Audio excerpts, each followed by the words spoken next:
വളരെ സന്തോഷം തരുന്ന ഒരു വാർത്തയായിരുന്നു വ്യാഴാഴ്ച വൈകിട്ടോടെ സോഷ്യൽ മീഡിയയിൽ നിറഞ്ഞത്. ജീവമാതാ കാരുണ്യഭവന്റെ നടത്തിപ്പുകാരിയായ ഗിരിജ ഏകമകൻ അവിടുത്തെ അന്തേവാസിയായ പെൺകുട്ടിയെ വിവാഹം ചെയ്യിപ്പിച്ചു കൊടുക്കുന്നു. ആരോരുമില്ലാത്ത അനാമികയെ സ്വന്തം മകളായി ഗിരിജ സ്വീകരിക്കുകയും ചെയ്തു. ഈ അടുത്താണ് ദമ്പതികൾക്കൊരു കുഞ്ഞ് ജനിച്ചത്. അമ്മുമ്മയായ സന്തോഷവും ഗിരിജ വീഡിയോയിലൂടെ പറയുകയും ചെയ്തിരുന്നു. ഇപ്പോഴിതാ തങ്ങളുടെ ജീവിതത്തിലെ ഏറ്റവും സന്തോഷം നിറഞ്ഞ നിമിഷങ്ങളിലൂടെയാണ് കടന്നു പോകുന്നതെന്ന് പറയുകയാണ് അനാമികയും വിഷ്ണുവും. അമ്മ ഞങ്ങളെ എല്ലാവരെയും ഒരു നിലയിലെത്തിച്ചു. അപ്പോൾ അമ്മയ്ക്കും ഒരു സന്തോഷം വേണ്ടേ? ഉറപ്പായും വേണം.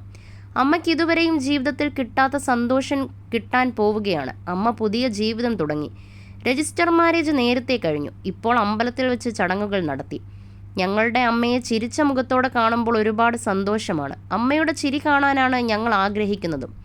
തേപ്പുപാറ അമ്പലത്തിൽ വെച്ചാണ് ചടങ്ങുകൾ നടന്നത്. ഞങ്ങളുടെ ആഗ്രഹങ്ങൾ പോലെയാണ് അമ്മയുടെ വിവാഹം നടന്നത്. അമ്മയ്ക്കും ഒരു ജീവിതം വേണമെന്ന് തോന്നി. ചാച്ചൻ ചെറുപ്പത്തിൽ തന്നെ മരിച്ചു പോയതാണ്.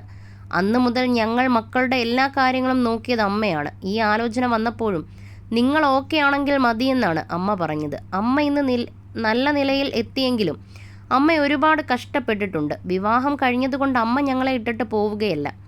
അമ്മ ഞങ്ങളുടെ ഒപ്പം ഉണ്ടാകുമെന്നും വിഷ്ണു പറയുന്നു. മക്കളും മരുമക്കളും എല്ലാവരും കൂടി ആലോചിച്ചാണ് വിവാഹമെന്ന തീരുമാനമെടുത്തത്. കുടുംബത്തിൻ്റെ വൈബിനനുസരിച്ച് നിൽക്കുന്ന ആളെ പാർട്ട്ണറായി കിട്ടിയതിലാണ് സന്തോഷമുള്ളത്.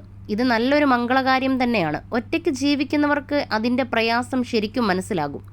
പഴയ കാലം പോലെയല്ല ഇന്നത്തെ കാലം. പെണ്ണിനെപ്പോഴും ഒരു തണൽ വേണം. മക്കൾ സന്തോഷമായിരിക്കാനാണ് എല്ലാ മാതാപിതാക്കളും നോക്കുക. അതുപോലെ തന്നെ തിരിച്ചും കാണിച്ച ഈ മക്കൾക്ക് 1000 ബിഗ് സല്യൂട്ടെന്നാണ് സോഷ്യൽ മീഡിയയിലൂടെ നീളുന്ന ആശംസാ കമൻറ്റുകൾ.